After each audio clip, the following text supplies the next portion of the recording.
Udupi ಜಿಲ್ಲೆಯಲ್ಲಿದೆ danger ಕಾಲುವೆ ಸೇತುವೆ. ಅಪಾಯಕಾರಿ ಸೇತುವೆಯಲ್ಲಿ ಪ್ರತಿನಿತ್ಯ ಜನರು ವಿದ್ಯಾರ್ಥಿಗಳು ಓಡಾಡ್ತಾ ಇದ್ದಾರೆ. ಅಧಿಕಾರಿಗಳು ಜನಪ್ರತಿನಿಧಿಗಳಿಗೆ ಮನವಿ ಮಾಡಿದ್ರು ಕೂಡ ಯಾವುದೇ ರೀತಿಯಾದಂತ ಪ್ರಯೋಜನ ಮಾತ್ರ ಕಾಣಿಸ್ತಾ ಇಲ್ಲ. ಕುಂದಾಪುರ ತಾಲೂಕಿನ ಇಡೂರು ಗ್ರಾಮದ ಮಾವಿನ ತಪ್ಪಲಿನ ಹಾರ್ಮಾನ್ನಲ್ಲಿ ಈ ಸಮಸ್ಯೆ ಕಾಣಿಸಿಕೊಂಡಿರೋದು. ಕರಾವಳಿ ಭಾಗದಲ್ಲಿ ಮುಂಗಾರು ಚುರುಕುಗೊಂಡಿದ್ರು ಕೂಡ ಜಿಲ್ಲಾಡಳಿತ ನಿರ್ಲಕ್ಷ್ಯ ವಹಿಸ್ತಾ ಇದೆ. ಸೇತುವೆ ನಿರ್ಮಾಣ ಮಾಡುವಂತೆ ಇಡೂರು ಗ್ರಾಮಸ್ಥರು ಆಗ್ರಹಿಸ್ತಾ ಇದ್ದಾರೆ. ಆದರೂ ಕೂಡ ಇದ್ರ ಬಗ್ಗೆ ತಲೆ ಕೆಡಿಸ್ಕೊಂಡಿಲ್ಲ. ಪಾಪ ಅದರಲ್ಲೇನೆ ಸ್ಕೂಲ್ಗೆ ಹೋಗುವಂತ ವಿದ್ಯಾರ್ಥಿಗಳು ಕಷ್ಟಪಟ್ಟು ಓಡಾಡೋ ಪರಿಸ್ಥಿತಿ ನೀವು ದೃಶ್ಯದಲ್ಲಿ ಗಮನಿಸ್ತಾ ಇದ್ದೀರಲ್ಲ. ಇಲ್ಲಿ ಪ್ರತಿನಿತ್ಯ ಓಡಾಡಬೇಕು ಮಕ್ಕಳು ವಯಸ್ಸಾದವರು ಅಂತಂದ್ರೆ ಎಷ್ಟು ಕಷ್ಟ ಹೇಳಿ. ಒಂದ್ ಕಡೆಯಲ್ಲಿ ಮಳೆ ನಿಲ್ಲೋದೇ ಇಲ್ಲ, ಇನ್ನೊಂದು ಕಡೆಯಲ್ಲಿ ಈ ಥರ ದಾರಿ. ಹಂಗಂತ ಸ್ಕೂಲು ಕಾಲೇಜಿಗೆ ಹೋಗದೆ ಇದ್ರೆ ವಿದ್ಯಾಭ್ಯಾಸಕ್ಕೆ ಸಮಸ್ಯೆ ಆಗುತ್ತೆ. ಸೊ ಹಾಗಾಗಿ ಕೇಳ್ಕೊಳ್ತಾ ಇದ್ದಾರೆ, ದಯವಿಟ್ಟು ಇಲ್ಲೊಂದು ಸೇತುವೆ ಮಾಡಿಕೊಡಿ ನಮಗೆ ಅಂತ. ಗ್ರಾಮಸ್ಥರು ಕೇಳಿ ಸಾಕಾಗೂ ಹೋಗಿದೆ. ಈ ಮಳೆಗಾಲ ಬರೋದಕ್ಕಿಂತ ಮುಂಚಿತವಾಗಿ ಇದನ್ನೆಲ್ಲ ಮಾಡಬೇಕು. ಆದರೆ ಮಳೆಗಾಲ ಬಂದಾಗ ಸಮಸ್ಯೆ ಆಗುತ್ತಲ್ಲ, ಆಗ ಇವರಿಗೆ ಗೊತ್ತಾಗುತ್ತೆ, ಆಗ ಯಾವುದೇ ಕಾಮಗಾರಿಯನ್ನು ಮಾಡ್ಲಿಕ್ಕೆ ಆಗೋದಿಲ್ಲ. ಸೊ ಹಾಗಾಗಿ ದಯವಿಟ್ಟು ಈಗಲಾದ್ರೂ ನಮ್ಗೇನಾದ್ರೂ ಕಾಮಗಾರಿ ಮಾಡಿಸ್ಕೊಡಿ, ಈ ಸೇತುವೆನ ನಿರ್ಮಿಸ್ಕೊಡಿ ಅಂತ ಕೇಳ್ಕೊಳ್ತಾ ಇದ್ದಾರೆ. ಜಿಲ್ಲಾಡಳಿತ ಇದೇನು ಗಮನದಲ್ಲಿ ಇಟ್ಕೊಂಡಿದ್ಯೋ ಅಥವಾ ಈ ಊರಿಗೂ ನನಗೂ ಸಂಬಂಧ ಇಲ್ಲ ಅಂತ ಅನ್ಕೊಂಡಿದ್ಯೋ ಗೊತ್ತಿಲ್ಲ.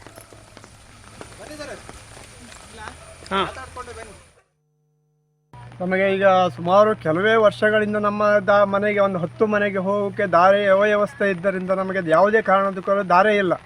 ಆದ್ದರಿಂದ ನಮಗೆ ಇದಕ್ಕೀಗ ಒಂದು 8 ಮೀಟರ್ ಪೀಠದ ರಸ್ತೆಯನ್ನು ನಮಗೆ ಇದು ಮಾಡಿ ಕೊಡಬೇಕಾಗಿ ನಾವು ಕೇಳಿಕೊಡ್ತಾ ಇದ್ದೇವೆ.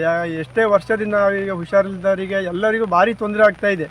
ಆದ್ದರಿಂದ ನಮಗೊಂದು 8 ಫೀಟ್ ರಸ್ತೆ ನಮ್ಮ ಗೌರ್ಮೆಂಟ್ ಜಾಗದಲ್ಲಿ ನಮಗೆ ಒಂದು 8 ಫೀಟ್ ರಸ್ತೆಯನ್ನು ಮಾಡಿಕೊಡ್ಬೇಕಾಗಿ ನಾವು ಕೇಳಿಕೊಡ್ತಾ ಇದ್ದೇವೆ. ಎಷ್ಟು ಜನ ಹತ್ರ ಯಾರ ಹತ್ರ ಕೇಳಿದ್ರು ಅವರು ಮಾಡಿಸ್ತೇವೆ ಅಂತಾರೆ, ಇಲೆಕ್ಷನ್ ಬಂದಾಗ ನಾವು ಮಾಡಿಸ್ತೇವೆ ಅಂತಾರೆ, ಹೋಗ್ತಾರೆ.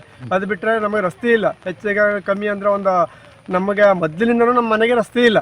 ಯಾವುದೇ ಕಾರಣ ನಮ್ಮ ಮನೆಯಲ್ಲಿ ರಸ್ತೆ ಇಲ್ಲ. ನಮ್ಮ ಮನೆ ಬರೋಕೆ ನಾವು ಏನೇ ಒಂದು ಬರಬೇಕಿದ್ರೆ ಹೊತ್ಕೊಂಡು ತಗೊಂಡು ಬರಬೇಕು. 1 ಕಿಲೋಮೀಟರಿಂದ ಹೊತ್ಕೊಂಡು ತಗೊಂಡ್ಬರ್ಬೇಕು.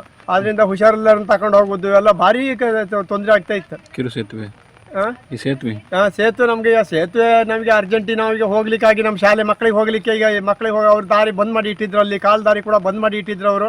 ಆ ದಾರಿ ಬಂದಾದ್ರಿಂದ ನಾವೀಗ ಅರ್ಜೆಂಟಿಗೆ 2 ಅಡಿಕೆ ಮರ ಹಾಕ್ಬಿಟ್ಟು ಒಂದು ಸೇತುವೆ ಅಂತ ಒಂದು ಅಡಿಕೆ ಮರ ಸಂಕಲನ ಮಾಡಿಟ್ಟಿದ್ವಿ. ಅದರಲ್ಲಿ ಮಕ್ಕಳಿಗೆ ಹೋಗೋಕೆ ಭಾರಿ ತೊಂದರೆ ಆಗ್ತಾ ಇದೆ. ಆ ಮಕ್ಕಳದ ಮತ್ತು ಸಾಯಂಕಾಲ ಕರ್ಕೊಂಡು ಹೋಗ್ಬೇಕು, ಮಧ್ಯಾಹ್ನ ಕರ್ಕೊಂಡು ಬರಬೇಕು, ಮತ್ತು ಸಂಜೆ ಕರ್ಕೊಂಡು ಹೋಗಬೇಕು. ಇದೆಲ್ಲ ತುಂಬ ತೊಂದರೆ ಆಗ್ತಾ ಇದೆ. ಆದರೆ ನಾವು ಹೇಳಿದ ಮಾತು ಯಾರಿಗೂ ನಮ್ಮ ಪಂಚಾಯತಿಗೆ ಬಿಟ್ಟು ಯಾರಿಗೂ ಕೇಳಿಸ್ತಾ ಇಲ್ಲ. ನಾವು ಹೇಳಿದ ಮಾತು ಅವರಿಗೆ ಅದ್ರ ಬಗ್ಗೆ ಏನೂ ಒಂದು ರೆಸ್ಪಾನ್ಸಿಬಲ್ ತಗೊಂತಾನೇ ಇಲ್ಲ.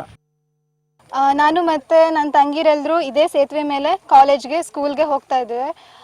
ಇದೇ ಸೇತುವೆ ಮೇಲೆ ಹೋಗಬೇಕಾದ್ರೆ ನೀರು ಜಾಸ್ತಿ ಆಗುತ್ತೆ. ನೀರು ಜಾಸ್ತಿ ಆದರೆ ನಡ್ಕೊಂಡು ಹೋಗೋದಕ್ಕಾಗೋದಿಲ್ಲ, ಜಾರುತ್ತೆ ಕೂಡ. ಜಾರಿದ್ರೆ ಒಬ್ಬರನ್ನ ಹಿಡ್ಕೊಂಡು ಬೇಕಾಗುತ್ತೆ.